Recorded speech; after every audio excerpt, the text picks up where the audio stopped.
রাজস্থান ঘুরতে গেলে রাজস্থানি খাবার না খেলে হয়। তো রিসেন্টলি আমরাও চলে গেছিলাম রাজস্থান আর ট্রাই করেছিলাম এখানের অথেন্টিক ফুড।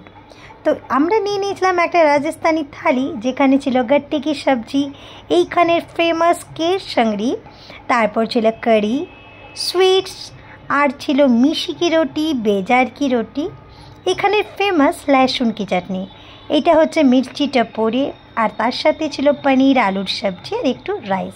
এই দেখতেই পাচ্ছ একটা হিউজ থালিতে আমাদেরকে খাবারটা দিয়েছিল। আর এখানের খাবারের টেস্ট সত্যি বলতে আমরা এখানে গিয়ে খুবই স্যাটিসফাইড। তো আমাদেরকে এই রেস্টুরেন্টটা সাজেস্ট করেছিল আমার রাজস্থানের একজন দাদা। এখানের অ্যাম্বিয়েন্সটাও খুব ভালো।